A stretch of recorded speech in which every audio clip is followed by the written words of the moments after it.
Alright everybody, welcome to game number 1. We are in the RavenCourt tournament. I'm going to tell you all about the tournament in just 1 second. Also why we don't have a draft right now, but first of all let's introduce our two teams for this best of 3 series. Here in Garden of Terror we have on the left in blue Team Ash with Renella on Rhaegar, Limu on Hanzo, Lopaka is playing Tyrael for the team, we got Morenas on Blaze, so that Tyrael Blaze double layer of protection plus Miriale on Sylvanas. And on the right side of the map, it's twice on Johanna for the Enjoyers. We got Itrox on Leoric, Lavakal on Brightwing, the Polish team with Arion on Falstead, and Alvaros is dropping Hammer Time onto the opponents with the Sergeant.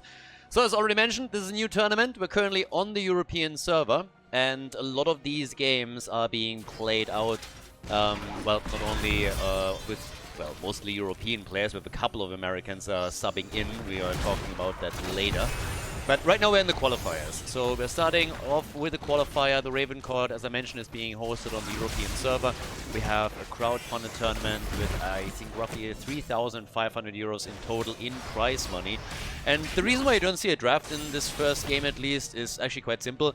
With the Korea Cup starting at a bit of an unorthodox time for Europeans, at least, there was a certain overlap between the European tournament and this tournament, so I had oftentimes to pick and choose a little bit on what we would cover live and what I would cover from replays. Some of the games in this tournament I will cover from replays, but for the playoffs, for example, I obviously committed fully and made sure that I catch all the action live. So some of these games you will see a draft, others you will not. Essentially every time that you have a draft in front of you, I covered it live. Every single time that you don't see a draft, it just means that I covered the replays after the fact because there was some kind of overlap or I couldn't make it when the games played out live. Either way, I haven't watched these. I don't know the results, so we're just going to go through that. This is from the first qualifier. In total for the RavenCourt, there were 2 qualifiers, and those 2 led directly into the playoffs. So from each qualifier, 2 teams qualified for the main event, and then those 4 teams play out a full double-elimination system, and yeah, that's pretty much where we're at right now. Now, obviously, when we're looking at these 2 teams, you should be familiar with the names here. We don't have any kind of draft restrictions for this tournament, so there's no bounty system, there's no draft rules where you can only pick a hero once within the series or where certain heroes are banned, so it's just straight up vanilla tournament on the European server. The cool thing, obviously, that now with the North American tournament that we just covered recently and the Korean tournament, you have really the full comparison between the regions now with very similar systems on what's happening there. In our game at hand, we have actually, in this case now, Salvation straight into Divine Vigor for Tyrael, so we're going to keep our eye on him a bit. I said initially that we are very likely getting that double layer of protection again with Sanctification and also a bunker, but keep in mind, there's always a chance that they're going Judgment. So this is something that you can definitely do. You go Judgment, you follow up with, let's say, Hanzo's Arrow. You're trying to establish a CC chain on a target and then try and get the damage in. So we'll see if they are hoping to do that later on and try to play this a bit more aggressively. But already we're seeing a lot of pushes happening from Team Ash here. It's always fun to see them in tournaments, honestly, just because the team is so entertaining with how aggressive they are. They always want to fight. They are willing to fight with a talent disadvantage, with a numbers disadvantage, you name it. They're good to go. And oh, Falstead with a great fly. Blaze is already down, but the birdie takes on Hanzo and gets another kill. Leo, in the meantime, in the middle has fallen. So that's a bit of a consolation prize now for the blue team after they just lost 2 of their heroes. And of course, Sergeant Hammer is immediately trying to capitalize on that situation by simply moving over into the bot lane and starting to wreak some real havoc. Now level 7 is about to hit, then Hammer is gonna get her power spike with the movement that she's going to gain with her Armor Siege mode. But already lots of damage done down here, the wall has been opened up. The Enjoyers obviously a team that is expected to go far in the tournament, and who knows, they might be able to qualify directly through the first qualifier. We're currently in the winner's bracket. We're still a little bit far from teams actually having a chance to qualify, but oh, Tyrael goes down and so does Hanzo. Nice! The Enjoyers, ladies and gentlemen, with some real nice aggression as the game starts up. We have 4 kills to 1 now, and even some push happening all the way up at the top here in Garden of Terror. As level 7 finally is there, Sergeant Hammer immediately commits to Hover Siege mode.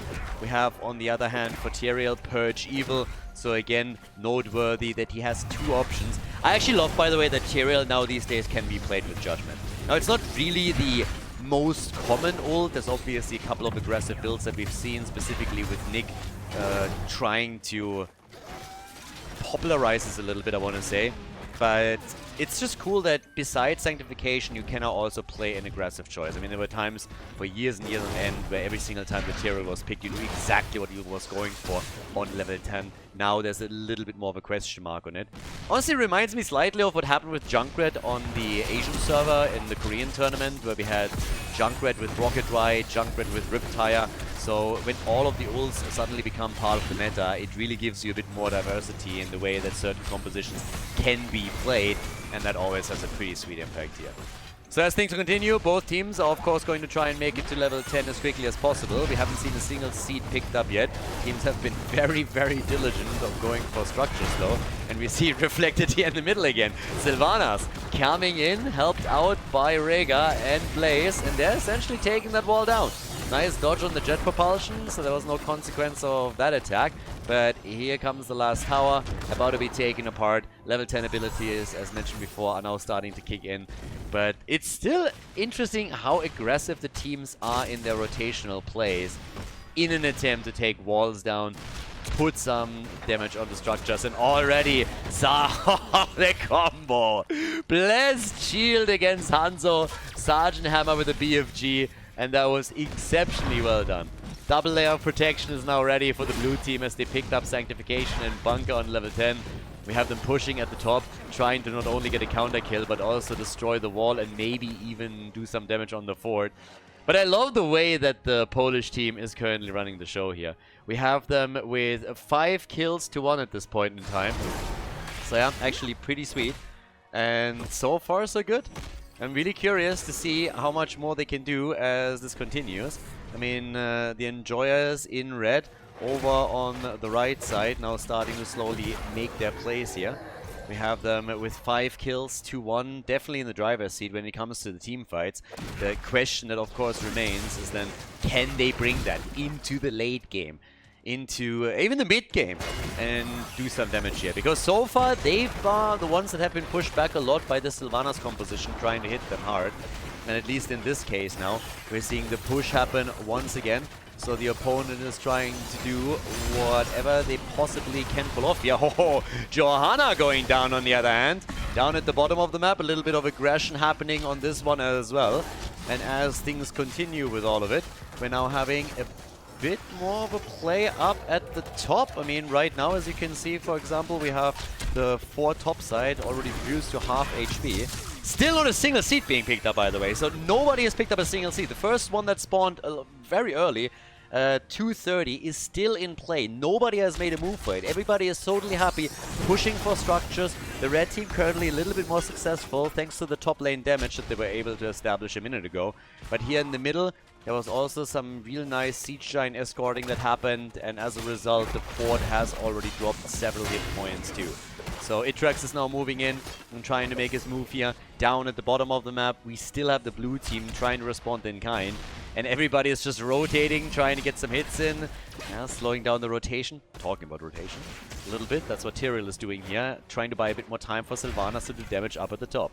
So everybody is just totally willing at this point in time to slow the game down a little bit. Not fight too much around the objective. Sanctification had to be used. Nice. Tyrael, can he get out?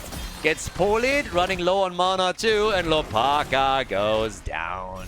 Kill number 6 for the red team. Falstead pushing now at the top. Sylvanas trying to steal a camp at the same time. You can also tell from just the damage that has been done so far and who dished it out that we haven't seen too many big fights yet. We have 24,000 for Tyrael, 27, 26,000 for Leoric. So it's really the melee heroes at this point that have done most of the work. Miriales trying to turn this. Oh, so close. Oh my god. Nearly a kill from Sylvanas. Brightwing moving in. 1 auto attack was all that was missing here. Oh, that would have been another kill for the blue team. Oh, yeah, highly unlucky for them. Sergeant Hammer still active at the bottom of the map. Nice! Hanzo arrow. The Ancestral comes out, but it's actually the red team that needs to be careful. They're losing Falsehood already, and the attack continues as they are pushing onto Twice, trying to take Johanna down. Leo also moving back, but he gets killed before he can escape, and now that push is in full swing at the top. as they're trying to go for the fort, and with the help of Sylvanas, I just don't see a way for the red team to defend this. Down at the bottom of the map, Blaze has actually invaded the camp as Sergeant Hammer was trying to take it. So stealing that away, slowing Hammer down again. And the blue team, now in the lead in experience, despite the fact that they're behind in kills, are starting to make their moves for more camps on the red team side, trying to steal them away, trying to paint that map blue, and working towards a level 16 talent advantage that they might be able to use to push for either the objective or for another camp, or maybe even structure. And talking about the objective, it's still there. The seed is still on the ground. This is the first seed. We're 10 minutes into the game and nobody has picked up even a single seed. Everybody's just making moves for the structures. Finally, we have at least Blaze attempting to make a play. Oh, the arrow connecting over here as Jojo uses Iron Skin. Sylvanas jumps in way too deep and gets punished a second later. The bunker dropped. The interrupt as Blaze was attempting to go for the seed. Sergeant Hammer had none of it and shut it down very quickly. 16 closing in for both teams, but it's a numbers advantage for the Enjoyers. And the Polish team is now realizing that they have maybe a shot, but they're still not going for the seed. They are the ones that, I mean, the position of the seed is obviously benefiting them. It's a little bit more towards the right side of them, so much easier for them to interrupt or claim it. And they apparently decided that they just do not want to deal with that. The opponent has Sylvanas, they're a little bit slower to react to the combat they're using, and they want to reserve that for the late game, so still not a single seed taken. The camp at least stolen away by the Enjoyers as they are making a move for it. Limu has to defend here, the rest of the team is still fighting. Sergeant Hammer with Giant Killer, good damage against Tyrael, has to be very careful, is trying to jump out, able to do so, but Falstad is following up quickly, and Tyrael still falls. They go for Sergeant Hammer, and they get the kill. Nice! They even get Brightwing a second later. The Blessed Shield misses, and as a result, Johanna falls too. Hanzo gets killed, but Falstad pays a price for that nasty little kill there. So it's an absolute bloodbath all of a sudden. Leo is trying to escape too. Itrax is a bit low and gets finally dropped, which means full 5-man team wipe against the Polish team. The Enjoyers going down in flames here, and also finally quite a few of damage points on the board. We got 44,000 now for Leoric. Still the top damage dealer, not only on his team, but in the game. And then 38,000 for Hanzo. 12 minutes in, and Team Ash is finally starting the channel. Itrax is going to respawn a little bit too late to do anything about it. So seed number 1 is claimed, and the blue team walking towards the first objective, the first set of Garden Terrors. And the next spawn should actually benefit them, so they should be the ones able to pick up number 2 as well. And that's going to be an all-out battle for number 3. And as I say that, spawning location has been revealed, so we're starting things off not on the left side, but straight in the middle first. It's 9 kills to 9, by the way. So dead even on that. But there's a level gap between the two. 1 level ahead, the blue team on level 18 already. 1.5 levels until they hit level 20 and get the talent advantage again. The play towards the top already playing out from Twice as he's trying to shut down those mercenaries. Well, first of all, of course, the minion waves and also the catapults, but here comes the next set of the blue team trying to invade the mercenary camp, trying to steal that away too. Falstad using the global at the bottom of the map with the help of Leo, so the two just tag teaming in regards to wave clear, hoping to pressure the bottom 4. The problem that they're facing is that there's a double push happening at the top with 2 mercenary camps. So here comes the attack with Sylvanas, and they gotta retreat quickly. Now with Falstad in the mix, you have to be careful if you're the blue team. They are kind of known to attempt to fly in with Falstad, get a good gust angle and force the fight. But this has at least done some damage. The birdie flies in, might try for that angle, tries to hit it already, Sanctification is out, BFG used, but the blue team still absolutely willing to fight here. They're pushing forward once again, still looking for that kill. Half a level, bit more to 20, and they will have the storm level advantage. The seed by now spawning too, but down at the bottom of the map, this is where we still have siege giants breaking through the wall here. At the top, on the other hand, this is where things could now get slowly interesting. Falstad has shown in the middle. Sylvanas is positioning herself a bit towards it. Limo is also there.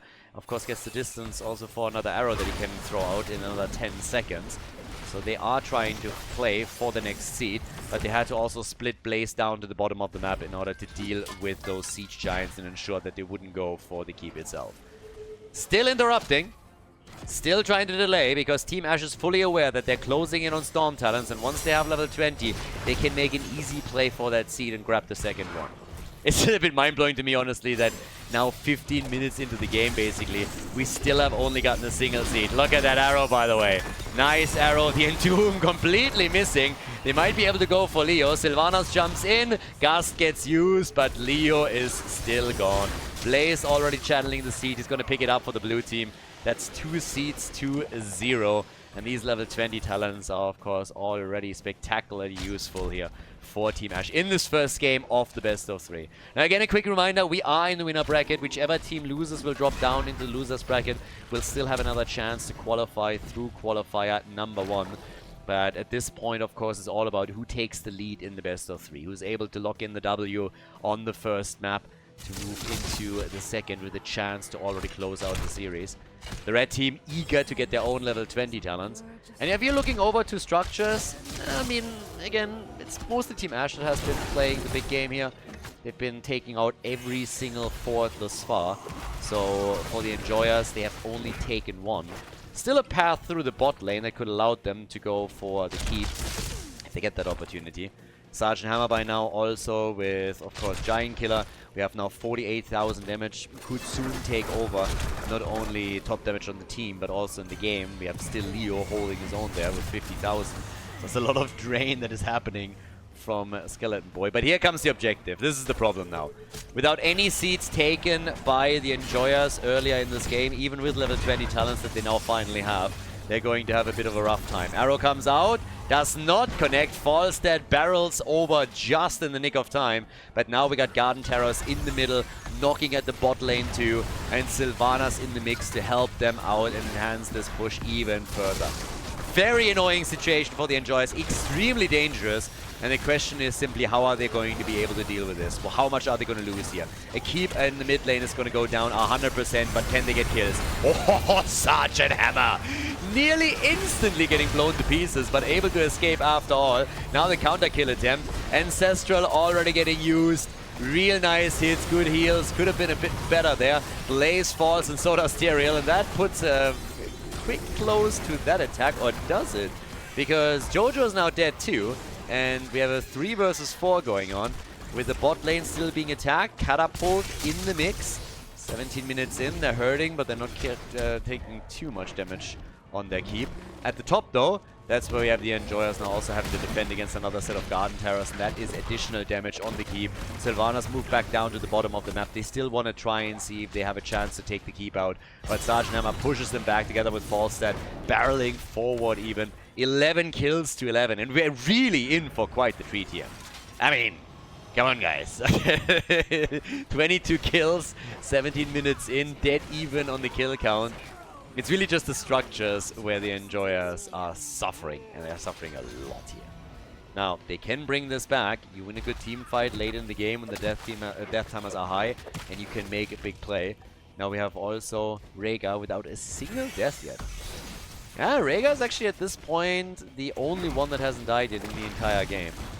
Noteworthy, by the way, that Sergeant Hammer has now, as predicted, taken over on the red team and the game. So 61,000, 62,000 damage for Sergeant Hammer, followed by Hanzo, who has finally been able to overtake Leoric. So the 2 of them pulling ahead here.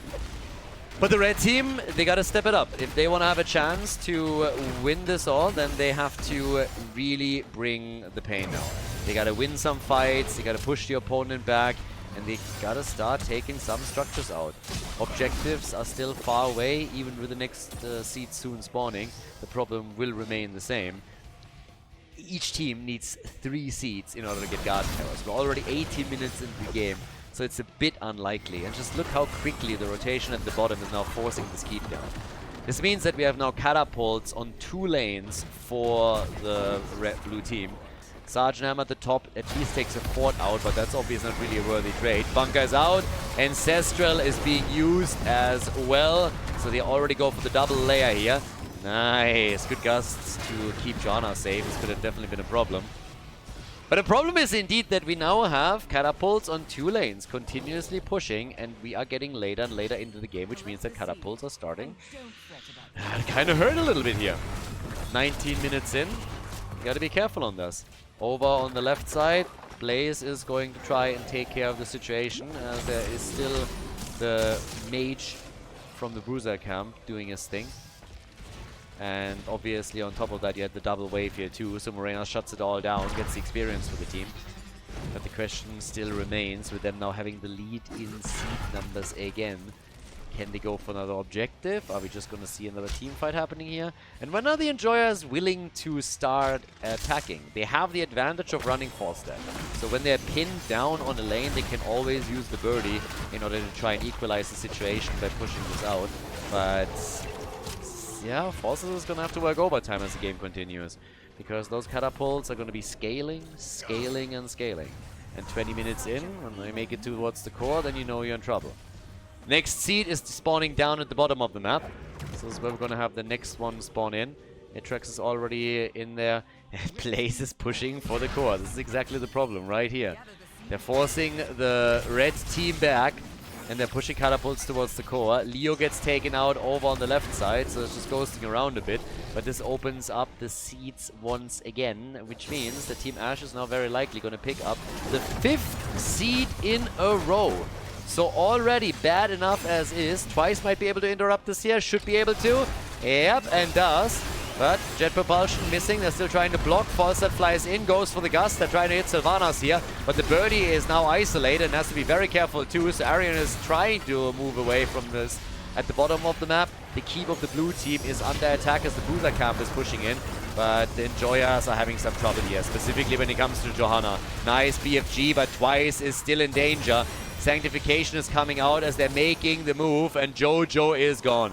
Jojo is gone, Leo respawns, but you know, you can tell from their position, they are going to try and grab the next seed and just get the overall advantage. Now, as I said, the keep at the bottom has taken damage.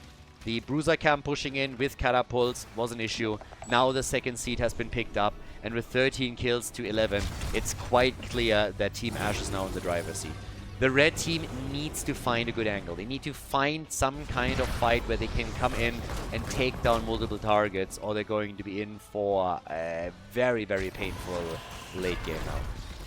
The next set of Garden Terrors for the blue team would end the game. I have absolutely no doubt about it. Catapults on the keep. Tyrael. Alright, Tyrael a little bit too far forward, and then Leo drops his ult, and all of a sudden there's a tank missing on the side of Team Ash, so that's definitely going to be nice. That's a nice little play for the Enjoyers.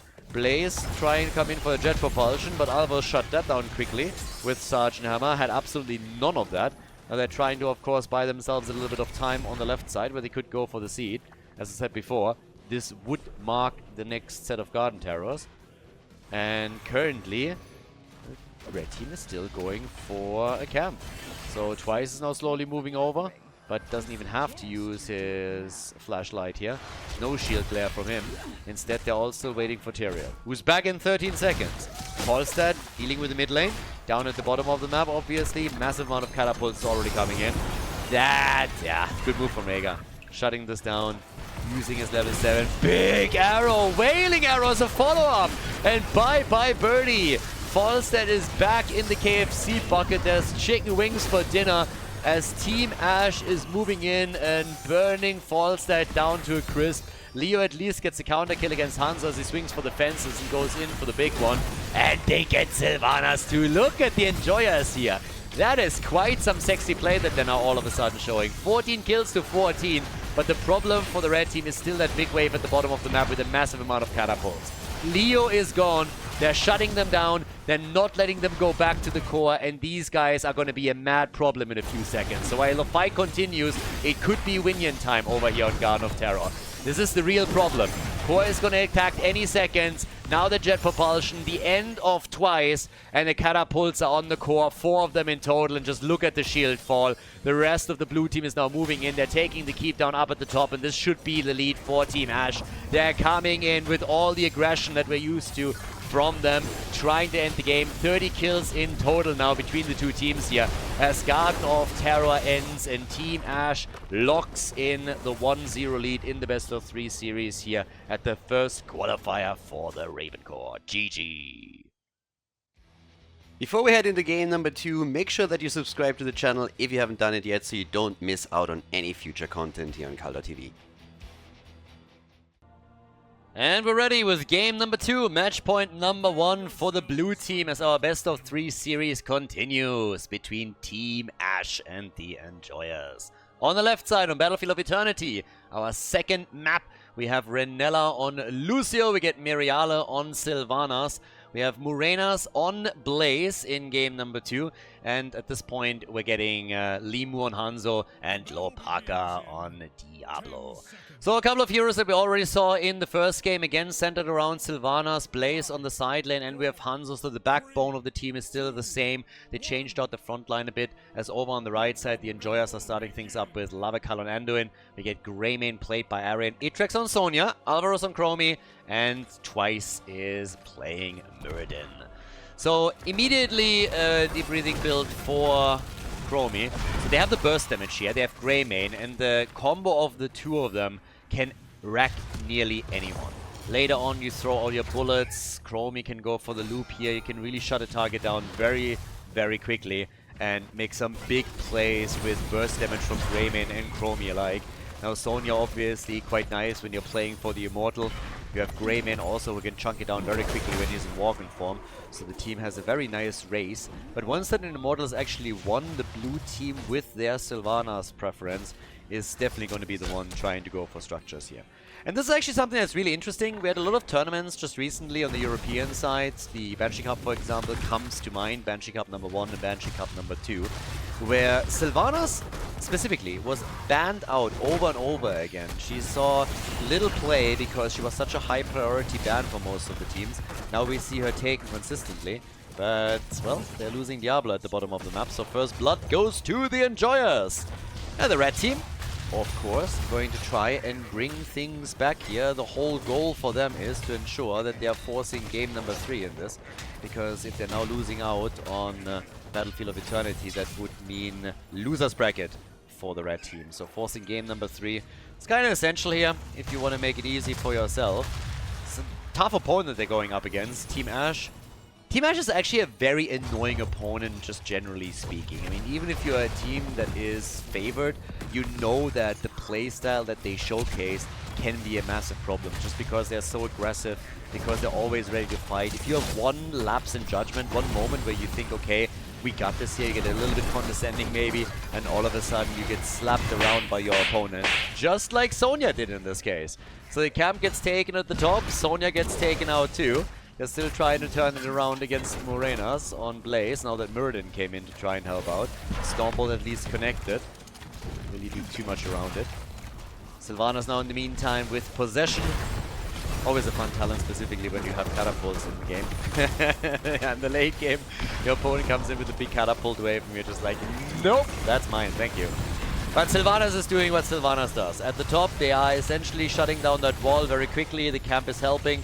So this wall already eliminated, and this is going to help as the game continues. But we have the first Immortal announced, and now it's time to check out the objective. Objective number 1, and still the big question, how much damage can they do here? Who is claiming the first Immortal? Who's going to be able to take a wall down? Maybe a 4 together with it. Is it going to be the red team taking the Immortal here with Sonya, Greymane and Chromie?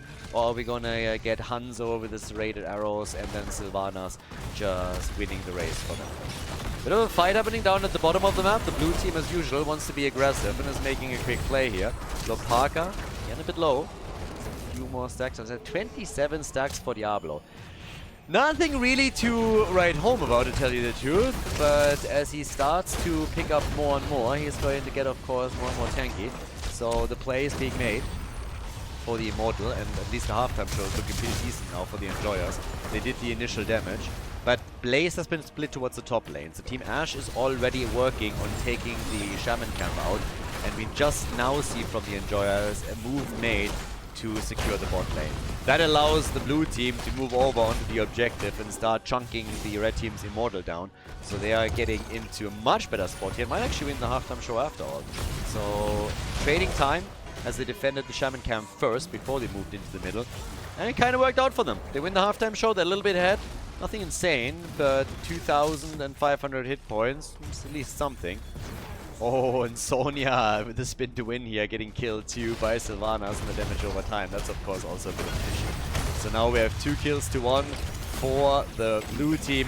And they are essentially continuing where they left off in game number 1. They're trying to continuously be in the driver's seat here, take not only the lead but also move on to the next round. But then Lucio dies. So Lucio, he goes down. And the red team, they're not winning the objective, but at least they're able to get a few kills. Sylvanas is, by the way, at the bottom of the map, pushing for the next structure, is now being met by Sonya.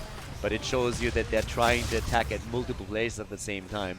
They're making a move for an objective, they're making a move on lane for the next structure. So the whole game plan here really being that they're trying to hit the opponent on multiple fronts, forcing them into a weird split and then capitalizing on that. Nice catch here also with Sonya, and oh, there's a lot more friends where those came from, right? So Sonya is low, and Sonya is dead.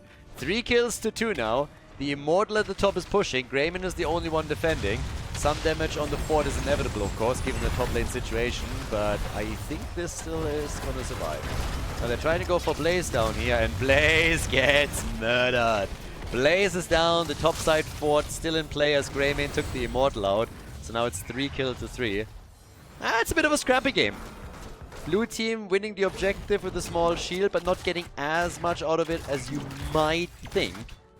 And now at the bottom of the map, still Team Ash trying to take additional camps. Red team does the same up at the top, so the Enjoyers are going for a camp of their own here. We're talking about just the raw damage numbers. We have Chromie with 15,000 in second place. Top spot taken by Sylvanas on the blue team side. So, yep, Team Ash has done some serious efforts here in those team fights.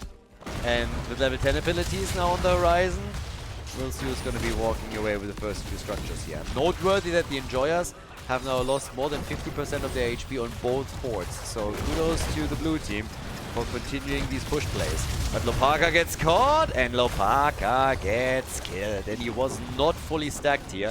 66 stacks for him. Now Hanzo is dead, and damn, all of a sudden the Enjoyers with level 10 abilities and a lot of aggression. We get Avatar for Muradin. That's already a good one. And the chance to use Greymane to his fullest potential at the bottom of the map. Just in walking form, slapping away at that fort and really chunking it down. I mean, damn son, look at that. He is crushing this. Now that Sonya is helping out too, they're gonna walk away with that fort for sure. Now, they get the fort at the bottom, blue team gets the fort at the top and the wall. It's a fairly even trade, if you ask me. Lucio dying, though, is not, so that's a problem. Now they're down their healer, just as the next objective spawns. But the one reason why for the Enjoyers this trade in forts was actually not all that bad is that their fort at the top was already at 50% HP. Less even. Less than 50%. So they took an entire 100% HP fort down at the bottom of the map and were able now to essentially, well, not quite, but nearly equalize the structural situation in the game. They also just took the halftime show. So they have a little bit of momentum going for themselves here. The Enjoyers with some real nice moves. Light Bomb, and Diablo is gone again. Lord of Terror, my ass. Weak little kitten is a little bit more like it. He's dying and dying and dying. So not so terrifying after all, as it seems. Yeah, we get now 7 kills to 3. Seems like somebody found a King's Axe of Haste or something along those lines, because Diablo is getting chopped to pieces here. So does Muradin, though. Muradin down, Lucio again committing honorable Sudoku, as it seems. And there's the next hit from Chromia. She goes for Hanzo and takes him apart. Blaze is moving in from the side. Team Ash is not giving up, and why would they? This is exactly down their alley. Always trying to go for fights, always trying to go for the scrappy battles, but they're losing slowly ground on the objective. That Immortal, if it is going to be pursued further by the red team now, should be a pretty big one for the Enjoyers. It's going to be a 60% shield, maybe a bit more than that even, 60-70%. Yeah, this one's going to hit hard. And the red team defends the bot lane too. So their plan to force game number 3 to put a point onto the scoreboard is so far working pretty nicely. Not quite there yet, but they have now taken the lead in experience. They have the objective moving towards the top, and if they properly push with this, they should be able to do damage here. Now they're a little bit late to the party. We just now have the rotation coming in. Sonya's still at the bottom of the map. Blue team is throwing everything that they have against the Immortal. But the shield is already nearly gone. The problem is that Diablo is also nearly gone. And even with Hanzo's arrow, I don't think they can save him. No, Diablo is down again. Diablo is dead again. 86 stacks on his baseline is just not enough. They go for Hanzo. Limu barely makes it into the bunker. Is trying to get away here as they're turning things on Sonya, and the jet propulsion shuts her down. But I can tell you one thing that the Immortal is going to shut down, and that's going to be the topside fort of Team Ash. Always assuming that the Enjoyers are helping it out a little bit. Well, they might not. Actually, way more passive up here top than I expected. So the fort is nearly destroyed, but they've never really committed to it. So they're not able to take it out. Only player that has not died yet on the blue team is, by the way, Sylvanas. So Miriala is the only one. Got level 13 talent by now in the hands of the Enjoyers, so they are a bit ahead.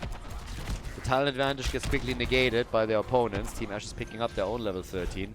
And now down at the bottom of the map, it's all along, again, the same play. You go for the camps, you're trying to establish some lane pressure.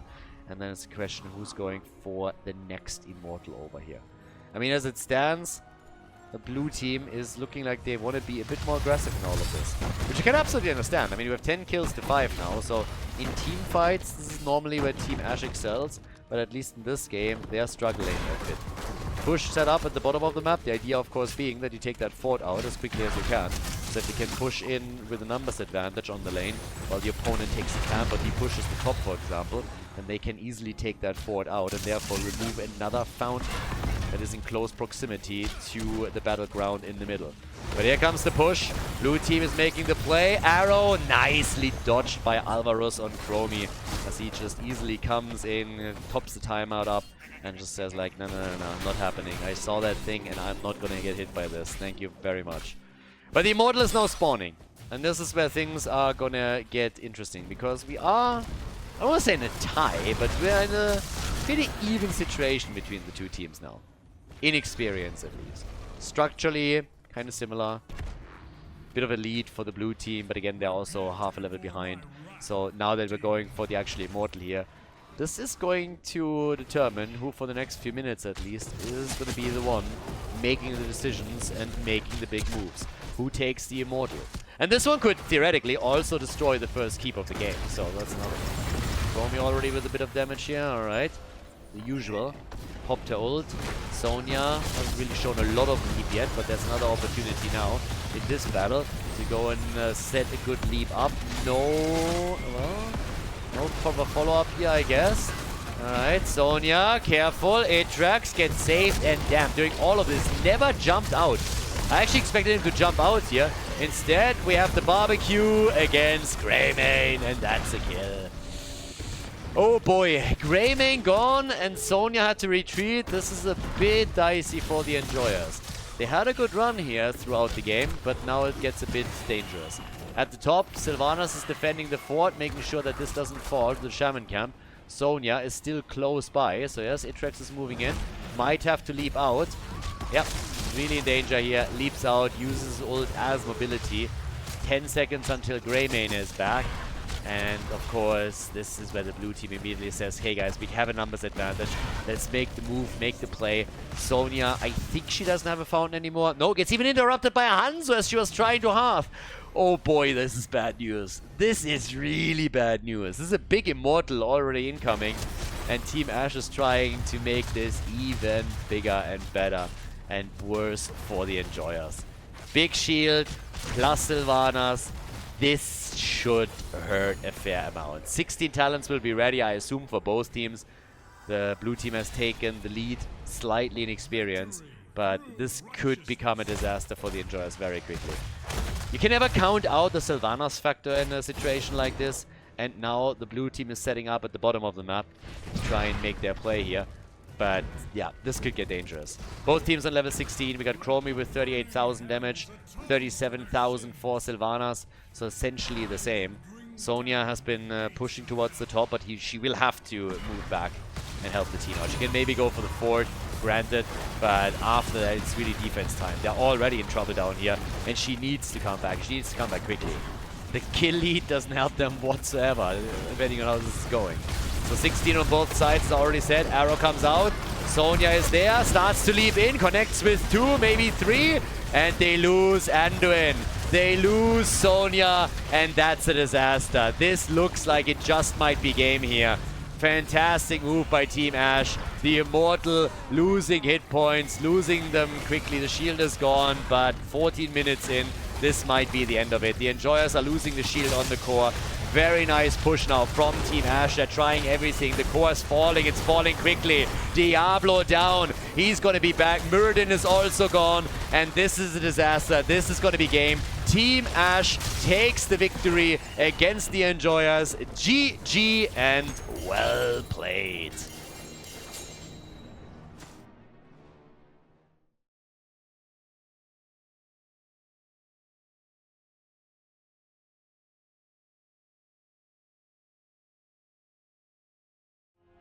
Game number 3! Yes, guys, I messed up a little bit, so let's talk about that in a moment. We're in game number 3 with Infernal Shrines, Team Ash with a 2-0 lead in the best of 5. I apologize. I thought it was a best of 3 the longest time here. I messed the rounds up. We are actually in the qualification round already, so the team that wins the series here moves on to participate in the playoffs. On the left, the blue team, Renella on Brightwing, Mirial on Chromie, we got Morenas on Leoric, Limu on Falstad, and Lopaka on Johanna. Over on the right side, the Enjoyers now, of course, aiming to go for the big reverse sweep here with Arian on Tracer, looking for the damage. We got twice on Diablo, Alvarez and Blaze, so big frontline for them, with Junkrat coming in as the extra poke from the outside on those shrines, and then Lavakal on Vanguard aim. So, once again, mea culpa. I honestly messed the rounds up. As I said earlier, I was just casting the Korean tournament. I jumped into this qualifier and tried to get some of the games going, and yeah, some information was just simply lost on me. So I assumed we were still one of the earlier rounds in the best of 3, but nope, we are already in the winner bracket in the winner bracket final, basically. So the winner of this moves on into the playoffs. It's small qualifiers. We don't have like 16 teams or anything there. So they were a little bit faster than I expected. But the good news is we get more games. So always a highlight. And let's see if the blue team can win this one and convert that first match point. Oh, wait, what? What? Okay. Nice double kill at the top. That came a little bit unexpected. Interesting. Yeah, I didn't see that one coming, I gotta admit. So we have Tracer going down and also Blaze. Nice start here for Team Ash once again. It just seemed for a moment as if the Enjoyers are starting this up with a kill against Leoric, but hey, far from it. It is the blue team that again is continuing that little win streak that they had so far, at least in the early game. So we'll see what they can do as all of this continues. Obviously, if there is one more map won by Team Ash, they will be the first team to qualify for the playoffs. As I already mentioned, we have in total 4 teams that qualify for the playoffs, 2 out of each qualifier. And up at the top, the blue team is doing whatever they can in order to ensure that they are going to be the first ones to lock in a spot. It would also then, of course, mean that they don't have to go through losers bracket here. Quick reminder, the Enjoyers, if they lose this one, they're not out. They would drop into the lower bracket and then have another chance there to make that run. Down to the bottom of the map, we still have a bit of a one-on-one going on with Chromie facing off against Junkrat for now. There's the neutral camp too that the teams are now starting to slowly make a play for. But nobody's able to really get it because there's always a bit of a fight about to break out over it. Ooh, Chromie already dropping a bit low here, but still getting some extra damage in. The birdie is flying in, Falstad is coming, and Indrax gets out. Yeah, Tracer's all of a sudden all alone up at the top defending against Leoric and against Brightwing, and while Leo might have missed that range just now, this is still putting enormous pressure onto that lane, so Blaze is on his way back and he's going to help out there. But he got Falstad back up in the middle. Only the blue team is running globals here, so as the map opens up, as we have forts destroyed, they should be able to leverage this. Either defend against catapults that pressure their lanes, or maybe escort a few of their own catapults onto opponents' structures, like a keep, or maybe later on even the core. But with the first objective popping up, we now have Leo up on the spot, top side. So they're already trying to go for the first Punisher. They're a little bit ahead in experience too, not by much, but teams are of course going to aim for level 7. This is where Falstad and Brightwing are also going to play a big role. So we have Falstad all the way down at the bottom of the map, up towards the top. Already a 4 versus 4 is breaking out, now that Brightwing has joined the fun. But Falstad can fly in at any moment. He wants level 7 for the team first though, and the 4v4 is not looking too bad for Team Ash, but they're getting pushed into a bit of a choke point here that Deckard Kane is trying to control with his CC as best as he can. Twice looking for opportunities as well. The birdie is getting them dangerously close to 7 though, so that advantage for Team Ash will kick in any moment, and there it is. So they come in with level 7, they look for the kill against Diablo, trying to make a play here, and Falstad will also fly in soon if needed, but they're pushing everybody back, force them to tap the fountain, and Falstad still playing against Junkrat here. Could also try and make a play for Atrax. It's exactly what he's trying to pull off, but the big team fight up at the top is now leaning a bit more towards the blue team. Level 7 on both sides now. Falstad probably going to fly in soon too to try and help out. Junkrat is already on the way. 25 to 23 stacks on the shrine, so it's getting close over here. The Enjoyers doing their best to bring this back. Insta pressure against Junkrat as he jumps out. Leoric goes down, but oh my god, Junkrat is able to get away. Oh, Diablo! They're so close to getting that kill. The numbers advantage for just a few seconds for the Enjoyers. They lose Diablo. He was not fully stacked, but 38 stacks for the red team. They're about to grab the first objective, but they're also losing a lot of heroes in the process. Tracer gets the Punisher for them, but she dies too, and this is way too many heroes that they just lost. They're even ignoring the Punisher. They're just like, yeah, whatever. They're moving in with their own minion wave and start to damage the fort and try and take it out. That's 6 kills to 1 in total. Chromie is the only one. Oh, Chromie? Careful, my friends. That would have been a little bit embarrassing if you get killed by the Punisher. If he starts jumping and takes her out, I'm going to have a field day here. Alright, Miriale plays it safe. They took the fort out on the right side, and now the rest of the team comes in. But just imagine for a moment if the Punisher just goes full John Cena on Chromie and takes out. Yeah, that would have been pretty impressive. As it stands, it's a 1-level lead for Team Ash. So they are ahead here. We have Chromie with 32 stacks on her level 1. Has not gone into Dragon Breathing, but instead we get the Sandblast build from her. 32 out of the 40 stacks to complete the quest.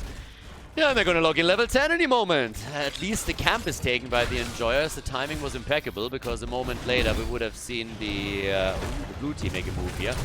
Blessed Shield is out and missed. The Entomb didn't, on the other hand, so they're starting to go for Diablo again. Twice with 84 soul stacks, and even Tracer's a bit low here. But they are all able to still survive.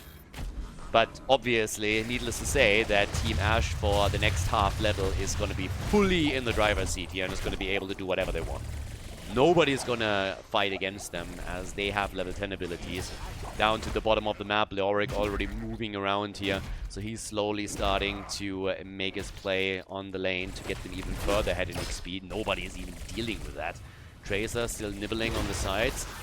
Diablo's also coming in. They nearly have level 10, so they could go for a quick and easy play. They're trying. Apocalypse is out. Nice connect from Tracer. Another play for Jojo, but the gust from Falstad at the top is already breaking the cohesion of the Enjoyers in their team fight.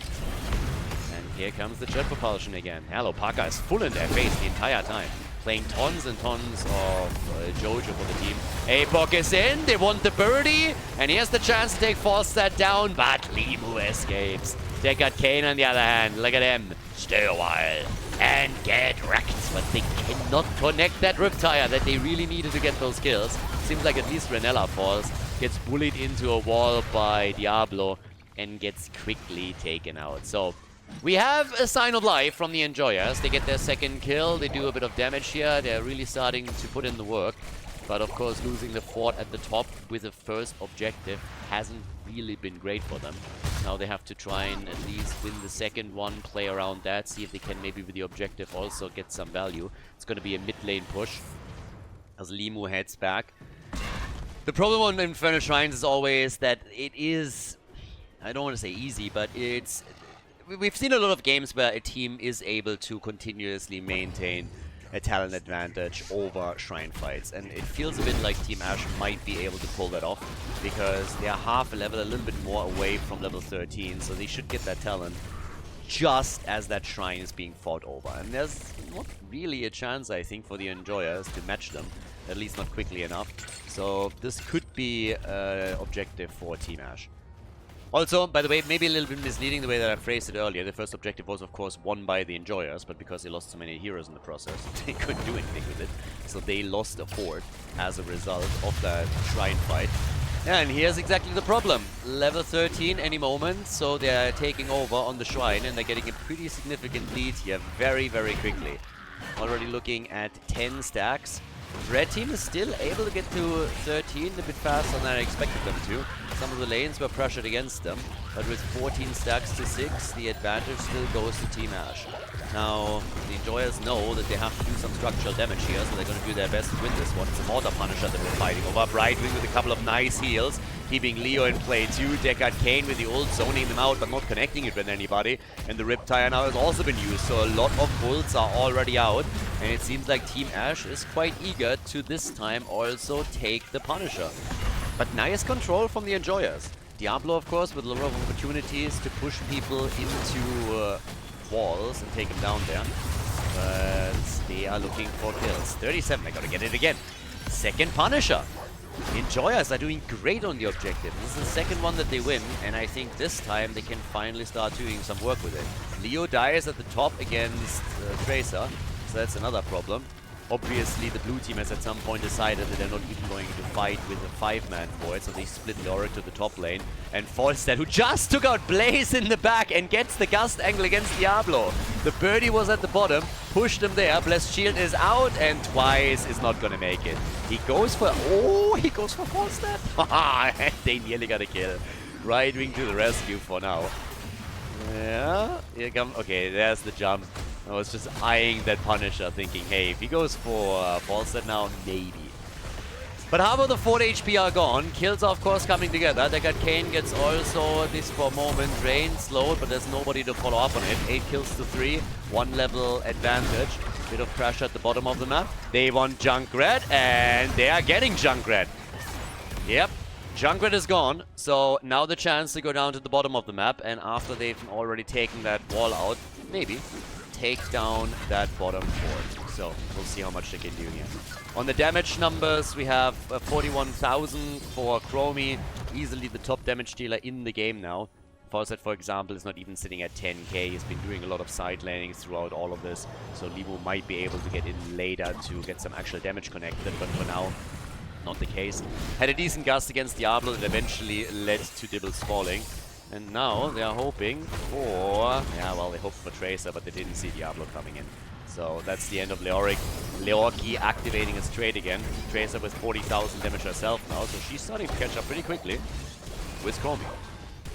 Gust into the corner, still hoping that they can maybe follow. Chromia at the bottom taking one camp, Jojo busy on the other, but she gets found out, and that could become a problem. They need some assistance, and Chromie harsed back. So after all the work was done by Team Ash, it's the Enjoyers that come in, and they just like, they say, thank you very much, we're gonna take this one. We're gonna grab that easy. So, meantime, 16 talents are on the board now. They move straight towards the middle. Maybe damage the bot lane a bit. Falstad is doing what I explained earlier in the game now, and is going to the side lane to push that out. Next objective at the bottom of the map. Will actually be doing pretty well too. In the meantime, one camp taken. They're trying again to connect here. Jojo up at the front. Blessed Shield. They want to go for Deckard Cain. It was a bit far out here. Where's the entombment you need it? Tries to line it up properly, I guess. Yeah, they're still missing Falstad. A little bit late to that. The birdie gets attacked, and that's a kill. Apocalypse combo and a Riptire to the face. That's a bit too much for Falstad to handle. So Air Muradin is gone. And slowly and steadily, the Enjoyers are bringing a couple of kills together here. I like it. Look at Diablo. He's just bullying people. Time and time again. Right wing gets attacked, and that's going to be a dead Kukla, is it? No! Gets away with the blink here. Neat. Twice, on the other hand, even the bunker couldn't save him. Came a bit too late to be of any use here. But they still want to go for Chromie. Top Shrine is now activating, and Chromie is gone. Bye-bye. So she's eliminated. And they hope for a follow-up on Lopaka, and with the jet propulsion connect. Oh, what? Nah, come on. All right, there it is. There's the kill. Tracer is doing work for them, but the counter kill against Blaze is a bit of a nuisance. They get... Ooh, I think they're going to get more. Nope. They're not going to get more. It's Leo that falls. Arian is actually doing some nice work with Tracer, I gotta say. Big damage from him. 56,000 top damage in the game right now. And has really come through for them in multiple fights. And now the numbers advantage on the map is of course fantastic to get another lead on an objective. They're all moving towards the top lane, trying to go for the shrine here and make their play.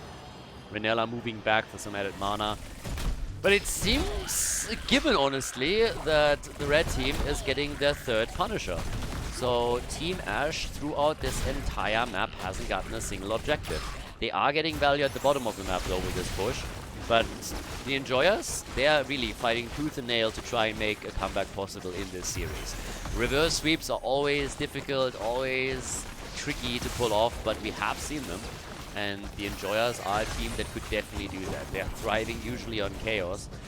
They're a little bit like Team Ash Light sometimes. But can they pull that off? Well, they're getting more kills like this one, and they definitely can. They're starting to close the gap in experience significantly, and now with this taken, they're pushing for the top. The problem that I have is that down here we have a tower eliminated, and only Blaze is making a move. Blaze is the only one that is making a play to try and deal with this, as at the top side, yes, this fort might fall, but the red team has also lost a fort, and now they're taking damage on Lavakal. Falsa is flying in, Brightwing is coming together, so they're trying to defend that fort as best as they can. Gust into the corner, and Fort, yeah, he's gonna take the kill. Deckard Kane goes down. Now they go for Diablo. Blaze is at the bottom. It's a 5 versus 4. This is the power of having a few globals and knowing how to play them. They play the macro game against the opponent. They force a reaction at the bottom of the map, or the keep is in danger, and then they just use the globals to turn it into a numbers advantage on the top lane. And it worked out exceptionally well. They get multiple kills. They defend their top fort. It's nearly gone, but essentially it's still there. So that's a fort in the middle that has barely any hit points left, and a fort at the top that is in the same situation. But as long as the forts are standing, there's no catapult pressure against them. So they've eliminated 2. They have those lanes pushing. They have a level 20 talent now that they can use. And all of this happening without them winning a single objective.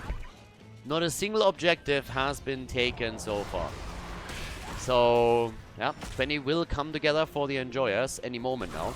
But it's a bit of a tricky game for them. Tracer! And we say bye-bye! Oh boy, Tracer just gone within a second. No chance there. They had an eye on her from the start, and then the combo just way too strong, so nice kill. Top side, Jojo is annoying everybody, but I do not think that they can do something about it. They're trying though, a really nice attempt by Twice to get the Apocalypse combo. Couldn't. 20 now for both teams. Leo starting to move over too. They're already breaking walls. Side walls in particular, of course, important so that you have some vision of what's happening behind. But if you can then also with some range poke take a tower or 2 down, then hey, even better. Leo even at the bottom of the map, so they're attacking on multiple fronts right now, just trying to soften up those lanes a bit. And with all the forts gone, it also means that there's no fountain anymore left for the Enjoyers in the middle of the map. That's going to play a big role for the next objective. We're talking mid lanes, one of the reasons why they're currently consolidating their forces here, trying to break that wall. If they take that out early, then it makes it much easier for them to later claim the keep, assuming that they're able to win the objective. With level 20 talents, we have Burning Despair, by the way, so Leo did not upgrade his Entomb. They have Blaze against them. Normally you still see Buried Alive, but in this case they decided to move away from it and go for some more control. Already, yeah, trying to make a bit of a move with Leo, but Leorki is dead again. Morena's died 6 times already, so he is drawing opponents' fire. I mean, he'll be back for the shrine. Jojo pushed out at the top a little bit, but that is an important kill. This is actually something that the blue team should have tried to avoid happening. Because now the fountain is gone. They still have fountains at the top and at the bottom, so that helps. But a couple of the ults that are being YOLO'd out right now, and like a few of the tools on the map that are being lost, could cost them. 14 kills to 10. I'm telling you, if the red team wins another objective, there's a chance that they are putting a point onto the board, and we're going to game number 4. So, yeah, we'll see.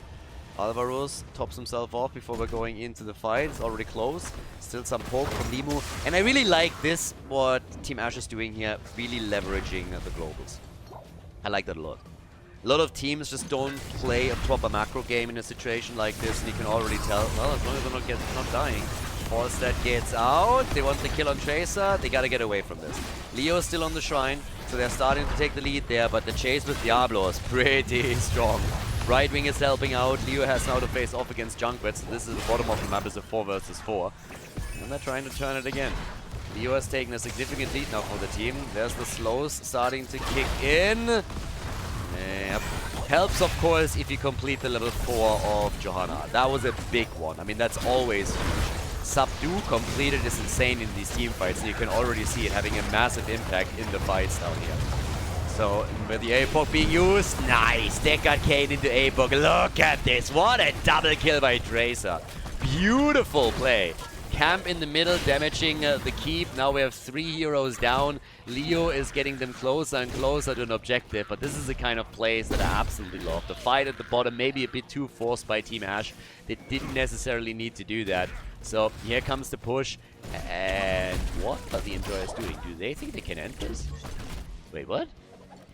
I mean, this is doing some damage. Catapult! What the hell? Nope. Alright, losing the driver's license. And this is a keep for sure.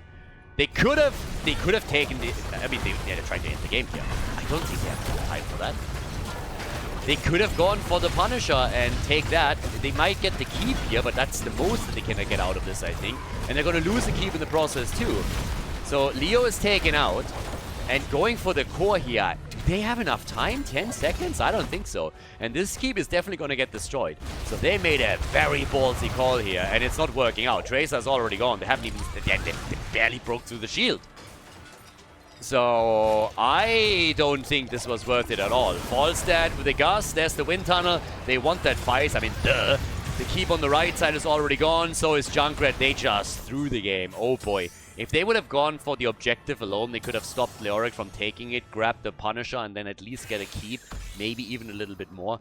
But now that they lost their own keep over on the right side, the core is wide open and it's already taking damage against the Punisher in the first place. The Enjoyers misjudging the situation and hoping to take the point, take the win on Infernal Shrines, but now it's Team Ashen is moving over to drop them. Only 3 defenders, 70, 69, nice. % on the core, and now that they're about to lose Blaze, I mean, again, this is not looking good. Blaze might be able to get away here. Deckard Kane gets attacked. Core still being damaged. 9 seconds for Tracer, but the core is already at 50%. This is not looking good. Diablo down, Blaze down, and Deckard Kane, the old man, can't do it by himself anymore. This is game. Even Deckard is dead, and this is a 3-0 victory for Team Ash as they qualify for the playoffs of the RavenCourt. Nicely done. Well-deserved victory. GG and well played.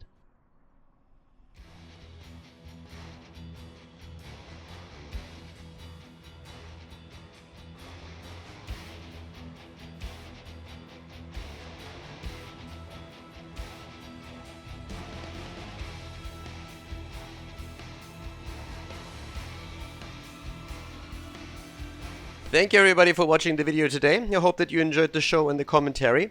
And keep in mind that the spoiler protection that is going to run for the rest of the video is made possible by all the support on patreon.com.